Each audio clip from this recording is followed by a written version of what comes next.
په بلخ کې د خبریالانو لخوا د غرنیو بوټو د تخم د کښت د کمپاین ترسره کېدل. یو شمېر خبریالان د شادیان غرونو په لمن کې له شتون سره د غرنیو بوټو د تخم د کښت کمپاین د شنو سیمو د پراختیا او د چاپیریال د ساتنې په موخه په لار اچولی دی. دوی د اقلیمي بدلون او د پرله پسې وچکالیو له پایلو په اندېښنې سره د نیالګیو د کینولو او د چاپیریال په ساتنه کې د هیوادوالو د پراخ ګډون پر اړتیا ټینګار کوي. بذر گیاهای دشتی یا کوهی میتونه سبب ازی شود که جلو فرسایش خاک گرفته شود، پوشش گیاهی تقویت پیدا کنه و با این تلاش ما میخواهیم که زمینه بازگشت به جنگلات یا احیای مجدد جنگلات روی دست گرفته باشیم. از شهروندان تقاضا میکنم که بیایند این کارزار با ما یک جای شوند. خبرنگاران پیام مستقیمی برای شهروندان و ساکنان کشور دارد تا در راستای حفظ محیط زیست و غرس نهال و کاشت نهال توجه جدی نمایند.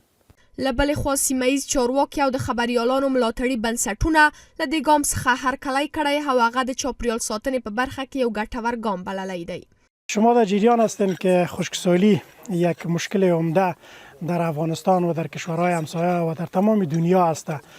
با درک همین مشکل خبرنگارای ولایت بلخ امروز آمدن تا در دامنه‌های کوه شادیان نیالها و درخت‌های که دمی محیط سازگار هستند ایره در زمین غرس کنه. نن سبا په افغانستان کې د اقلیمي بدلون زیات منفي تاثیرات معلومیږي چې په دې تړاو د بلخ ولایت د اطلاعات او فرهنګ ریاست د یو مسؤلیت په حیث د خپل دولتي رسنیو خبريالانو سره او د خپل خصوصي رسنیو خبريالانو سره یو ځای د مزار شریف د شادیانو ته راوتلی یو.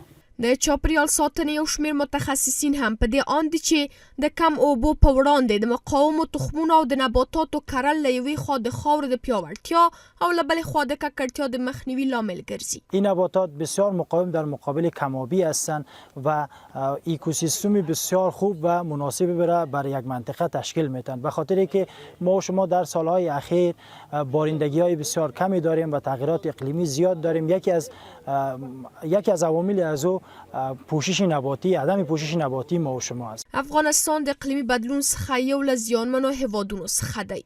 د دې کمپاین د پلار اچونکو په وینا دا شان نوښتونه کولی شي د اقلیمي شرایطو په ښه کېدو او د چاپیریال ساتنې په وړاندې د پازه نیولو د فرهنګ په پیاوړتیا کې ښه رول ولوبوي.